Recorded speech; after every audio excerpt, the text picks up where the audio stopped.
Tada, what's happening out there in YouTube land? Yours truly, Rockin' Dave, the real deal, North Fort Myers, Southwest Florida, my friends. You can tell by the palm trees. Thank you for tuning in. Really appreciate it. Okay, so originals versus covers. And I'm really excited about this subject because this is something that we know a little bit about. It really depends on what it is you're going for. Okay? They both have their pros and cons. But in my opinion, and from our experience, one does outshine the other. It really does. Now, if you want to play the bars, okay, you have to do the covers. But keep one thing in mind, my friends. This is something that's happening more and more rampant. Is with the copyright infringement laws. It's getting to the point where club owners are starting to buckle down on this because they're getting fined left and right. They have to pay for the, I guess there's a fee they have to pay. And I have had already a few club owners tell me it's something like a $5,000 annual fee they have to pay for the rights for the cover bands to play these songs. Now that's what they told me, so I'm going by that, and it's been a few club owners telling me that. As a matter of fact, the last video I put up, where I'm in the acoustic guitar room at Guitar Center, after I recorded that video, I was talking with a couple, older couple. He's actually from England, but he's been in this country for a while, and they have a restaurant, an English bar, English pub. I think it's in Ohio. They have it, and they've been getting hit with the copyright royalty, performance royalties, and that. So they're opting to do more of a trivia night and only have bands playing sparingly, and that's happening down here in Southwest Florida. I've seen already a few places where I know for a fact last year or the year before when we got down here, they would have more days on the weekend. You know, they maybe have a Thursday to Sunday or a Wednesday to Saturday or even a Wednesday to Sunday where they would have live music. Now, a lot of them, it's just Friday and Saturday, maybe Thursday, and the rest is trivia night. And that's because they do not want to get stuck with paying all this money because literally they asked, I guess there's a form, and Deb, she's seen this form, that it'll ask questions like, how many nights a week do you have live music? And what is your seating capacity and that. So they're trying to base it on how much money is coming in to see these cover bands. So this is what they're basing these fees on. And this is my understanding coming from some of these club owners. So I might not be accurate, but my information is coming from the club owners. So yeah, they do have the right to do this, and I know this, could be a blow to some people that like to play covers. I like to still do the covers. It's fun. It's a lot of fun, But the reality is, we did not write those songs, and we do not own them. So this is where the issue is hitting, and because music's been, everyone's downloading it for free or they watch it for free on YouTube. And we're all guilty of it, including myself. So I'm not trying to say that I'm not exempt from this. What I'm saying is everyone's been wanting free music. Just keep one thing in mind: nothing is free. If you could get it free on the front end, you're gonna pay on the back end. It's something's gonna give, and this is the results. Now we've always had something like this. It's never been as progressively where they're coming out. Before we left Illinois, they did come out to a club, one of the places I played at, and I was not there, but the club owner told me, and she asked me if I had my own music, and I said, yeah. So most of that night was originals. So here's where the pros and cons come from the bar gigs and things of that nature. In the recent past, it was always basically known or said that, no, you can't play originals, you got to play covers, you got to play what the people want to hear. Okay. And that was true for a lot of the club gigs and that. But see, now we got this situation with copyright infringements. Now it's like, okay, you might not have any music at all. So now we might start to go back where good musicians are going to be able to go out and play at the bars with their originals. Because it's going to come down to, do you sound good? It doesn't matter what favorite song you're playing, and they're drunk and they're getting drunker, and the drunker they get, the better the music sounds. Now there's an issue with these club owners. They have to pay these fees, and they don't want to pay these fees. They have enough overhead.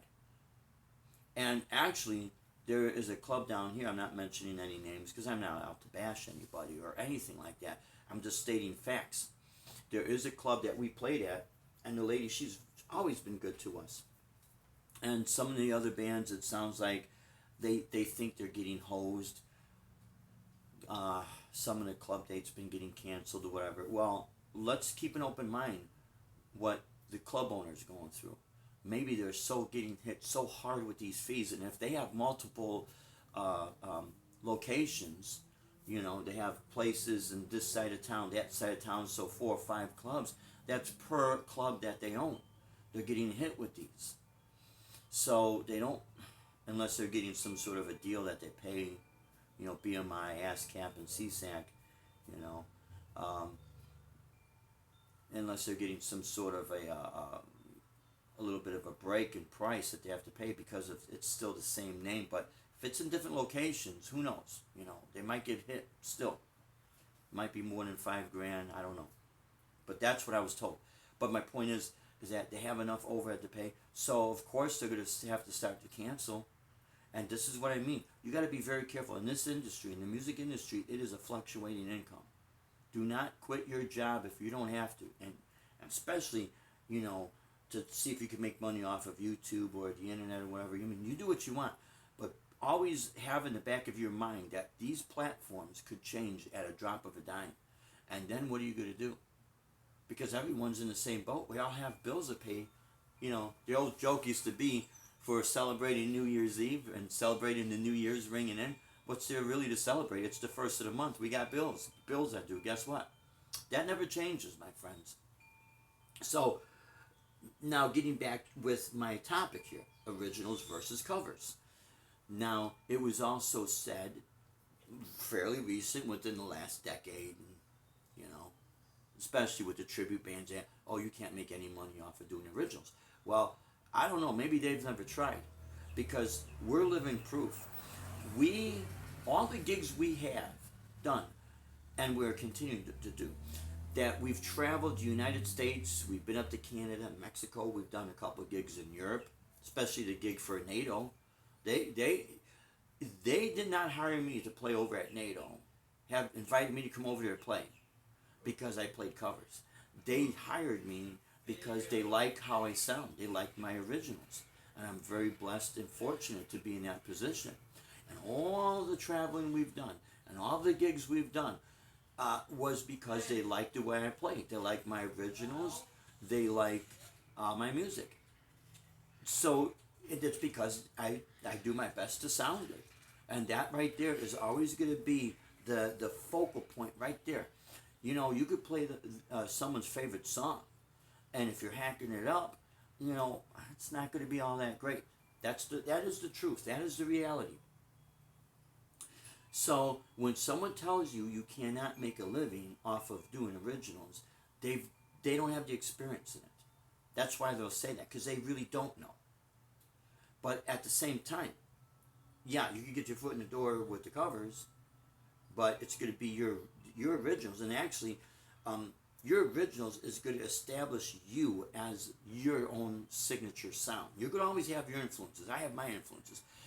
A great video to watch is I guess Reverb. YouTube had Reverb was advertised or was interviewing Anna Popovic, blues rock artist, singer and blues rock guitarist, and she's from Serbia. And in her interview, she nails it. She says, yeah, when you start out, you have your influences. Her influences, Stevie Ray Vaughan, Jimi Hendrix, and I think Albert King. And yeah. But then she said, there comes a point when you got to break away from that, and you got to focus on you. And you will draw your influences from them, but you will start to have your signature sound, the way you set your tone on the amps, the way you bend your strings. It's going to be 100% you. And she's spot on when she said that.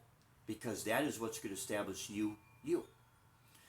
Um, Another way you could start to do a comparison is, have you noticed how these modeling amps and modeling effects now are modeled after, let's say, the Plexi or this or that? And they're always trying to do that, don't get me wrong, but their titles and their presets, some of them will still have certain references to a Metallica song or to a Pantera song or to Stevie Ray Vaughan or Santana, but it's not as prominent as it was when the modeling amps were first coming out. And almost all their presets was a reference to a popular song. Now they're starting to see something here that, okay, now here comes the copyright infringement laws. Okay, so now what? So I think what's happening is we're coming back full circle to where it's going to open the doors again for original artists, because that's actually what it used to be. When we were doing the metal circuit back up in Chicago, the bands I was in, we would do originals, and then we would throw in a couple of covers, and then sometimes we would try to do our version of that song, which is another good, a good kind of a bridge to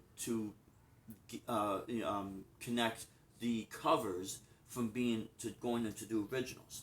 So if a person is stuck in covers and they don't know how to write their own music, what you can start to do is take those covers and rearrange them to what you're used to doing, or to what's comfortable for you, or to play it in a key that you could sing it in. Then now you're starting to bridge. You're taking that song, you're rearranging it. Now you are getting to the area of being creative, a creativity area where now you can start understanding how you can write your own music. But it still is going to be someone else's song, Your arrangement now, if you pay for it and you buy into the performance rights and everything, because you bought into it now, or especially if you own ownership of the rights to perform it, then yeah, that does become yours. But check with a music attorney. Just not any attorney, but an attorney that specializes in this subject, because this is a little bit of a touchy subject for some, and you got to get accurate information. And if you were to just bring it down to where the rubber meets the road, the best comparison I've always used, and the best comparison that I still can use, is go ahead and open up a restaurant and call it McDonald's and have the arches there, and let's see exactly what happens. And do it without their permission, and let's see what happens. So it's no different. For far too long, people have been making money playing cover music on the backs of someone else's hard work. And I know for some, they just don't understand this concept. But all those records, tapes, and CDs we bought, and the music books to learn how to play those songs, was really meant for our own pleasure. It wasn't meant to go out and make money off of that. People had started doing it, and it just snowballed, and it was harder to control before the internet came around. Now the internet's around and YouTube's up. Now everyone, you could tell exactly where people are from, even if they don't say it. It's very easy to track where you're at. So now they could come out and really enforce it. So getting back to the originals versus covers, my preference is originals. I love playing originals. I love to improvise. I love to come up with stuff because I'm a very creative person. And it's always worked for us. We were able to live off our music, and we're still able to make money off of it. I like to call this period of time a little bit of a music recession. And maybe it's needed because of the oversaturation. There's far more supply than there is demand. So at some point in any industry, at some point, you have to kind of, things got to slow down and hit the reset button. And I think this is what everyone's experiencing it. And I'm not saying necessarily it's a bad thing. I'm just saying that it's kind of a cleansing. And you have to understand that it comes down to, this might be the turning point where really good, talented songwriters and musicians are going to have more of a fair shot, not only on out there in the world, but also on YouTube, where maybe the manufacturers are going to start recognizing the really talented musicians for their hard work, and not necessarily all the covers that they could play. And I'm not saying there's anything wrong with that. I'm just saying that, you really become known. You really become you when it's your music, when you wrote it, when it's you playing it, and it really came from you. That's when you really should be recognized and have signature amps and guitars and pedals and that. I mean, if I was a manufacturer, that is the clientele that I would go after. And I understand YouTube is new, and the manufacturers are trying to figure all this out. They're trying to see what's going on, so they're just running, to in any direction to try to get the quick, fix, for lack of better terminologies. And there's nothing wrong with that. I'm not saying anything bad about them. They're trying to survive. But the reality is, that is kind of like a music recession. So you can still play covers. I'm not telling people what they should and shouldn't do. But what works for us, the originals have definitely worked for us. And it will establish you. And in my opinion and our experience, yeah, that would be the way to go. Because eventually, if you want to sell product, you have to design it, you have to record it, it has to be you. So you could really start making money. Again, all the gigs we got hired not because I play covers. It's because they like my music and they like the way I play. And I'm very blessed and thankful for that. And also, people tell me they like my personality. I try to have a good, friendly personality and work with them. I'm not better than anybody. I'm me. That's all it is to it. Anyways, my friends, I hope this video is helpful for those who are creative and kind of set a little bit of a factual, straight record from our experience. They're not just opinions. These are things we've actually experienced. You might not experience it, but we have. So take it with a grain of salt and do not get discouraged, because think about it, there's something for everybody out there. All right, my friends, I really appreciate you watching and your support. We'll have more videos coming up. Until next time, my friends, you stay safe, you stay true. Rock on, and God bless you, my friends. Thanks for watching.